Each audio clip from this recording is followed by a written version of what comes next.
अर्श पे ताजा छेड़छाड़, फर्श पे तूफा धूमधाम, कान जिधर लगाइए तेरा ही दास्तान है। कान जिधर लगाइए तेरा ही दास्तान है। और शेर को सुनिए, आज जो हमारे अंदर जो गुरूरियत आ गई है, इस शेर को सुनिए। आंख वाले तेरी जौवन का तमाशा देखे, आंख वाले तेरी जौवन का तमाशा देखे, दीदे कोर को क्या नजर वो क्या देखे। इंसान जमीन पे खड़ा होकर के सूरज के टिकिया पे थूकना चाहता है और उससे आंख मिलाना चाहता है। बताओ बेवकूफी है कि नहीं? उसको मालूम है ना कि 9 मिनट के नीचे जाना है। अल्लाह से डरो, बंदों से डरो।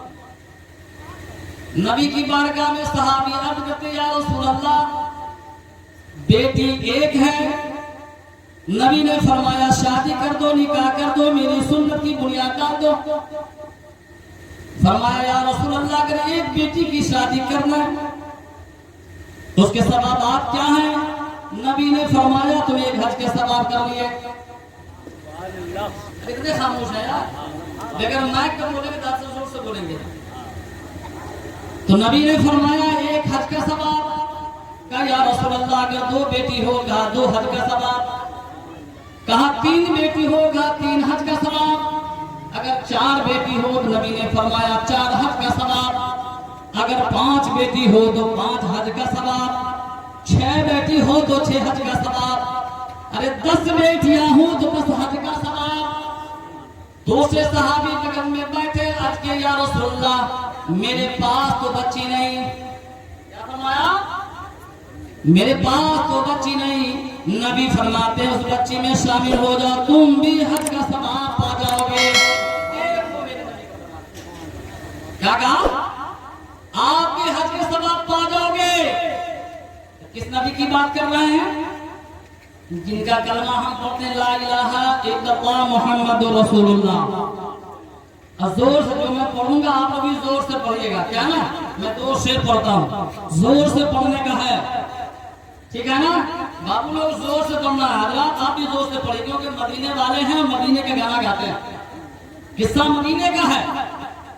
मैं मदीने चला, मैं मदीने चला, मैं मदीने चला, मैं मदीने चला, मैं मदीने चला, फिर करम हो गया। मैं मदीने चला, फिर करम हो गया। मैं मदीने चला। जब कोई हाजी हज के लिए मदीना जाता है, मक्का से मदीना जब पहुंचता है, गुंबद खजरा को देखता है तो दिल के आईने से रोना शुरू कर देता है। कहता दिल के आईने में है तस्वीरें यार, जब जरा गर्दन झुकाई देख ली, है ना? क्या है? मैं मदीने चला, मैं मदीने चला, मैं मदीने चला, मैं मदीने चला, फिर करम हो गया। मैं मदीने चला। इस शेर को सुनिए। जब मेरे आका की गुंबद निगाह के सामने होता है, बंदा किस तरह अपने आप को खराज अकीदत पेश करता है।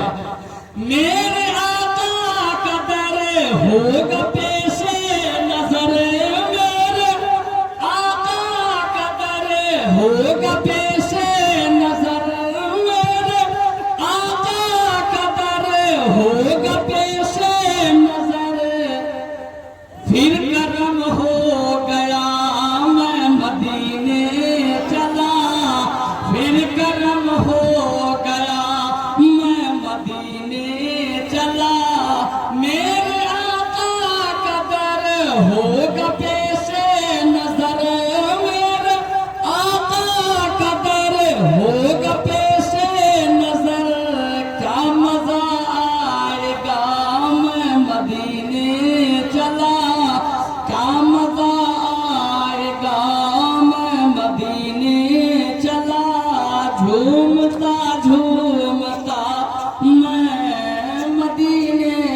चला। किसकी बात हुई है? किसकी बात हुई है? बोलिए। चॉकलेट मुंह में है। तो एक बात याद रखिए, जब मदीने की बात आए ना तो बिल्कुल हाथ उठा के बोलो सुभान अल्लाह। बोलो भाई, मदीना जाएंगे आज नहीं तो कल, सुभान अल्लाह। मेरे कहने की बात यह है, जिस बच्ची की निकाह मसनूना का ये तारीख रखा गया, कल हम आप उस मजलिस पाक में शामिल भी होंगे और नबी की सुन्नत का जो है बुनियाद भी रखेंगे। और हमें यकीन है कि जहाँ निकाह खानी होती है, अगर कोई गुनहगार कर झूम कर इसमें दुआ मांगता अपनी मग़फ़िरत का, तो रब फरमाता है उसको गुनाह से पाक कर देता हूँ। ये किसका फरमान है? ये नबी का फरमान है, क्योंकि निकाह की बुनियाद सुन्नत रसूल है। और जब उसके वसीले से रब की बारगाह में अपनी भीख मांगेंगे मग़फ़िरत की, तो यकीन है कि रब कायनात कबूल फरमाएगा और हम कामयाब हो जाएंगे, है ना। आइंदा इंशाअल्लाह अगर मौका मिला तो तफसीली गुफ्तगू आप पर होगी, क्योंकि देख रहे हैं काम में किस तरह का वजूह साफ हो रहा है ना। टाइम है भी नहीं, नमाज का वक्त भी है और दावत भी है, इसको भी देखना है। तो मेरे कहने का मतलब यह है कि सब लोग मिलकर दुआ करें कि परवरदिगार आलम वो बच्ची जिस घर में जा रही है, अल्लाह ताला उसके ससुराली जिंदगी को बेहतर से बेहतर अता करे और उसकी जिंदगी गुजारने की तौफीक को रफीक अता फरमाए। और इसी जगह कल हम लोगों को बहुत मोहब्बताना अंदाज में खुश आसान तरीके से शामिल होना है। और जब दुआ होगी उस दुआ में रब की बारगाह में अपने लोगों की दुआ करनी है, अल्लाह हम गुनहगार हैं तो माफ कर दे, हम खताकार हैं तो माफ कर दे, ऐ परवरदिगार मेरी मज़लूमियत को देख, मौला दुनिया वालों के सामने हम बेकार हो रहे हैं, मेरी इज्जतें नीलाम हो रही है, माँ बहनों को इज्जत लूटा जा रहा है। हम उसकी दुआ मग़फ़िरत करेंगे और इस अदाबों की हिफाजत के लिए दुआ करेंगे कि रब्बे कायनात इस दुआ को तू कबूल फरमा और अपने बंदे की इज्जतों की हिफाजत फरमा।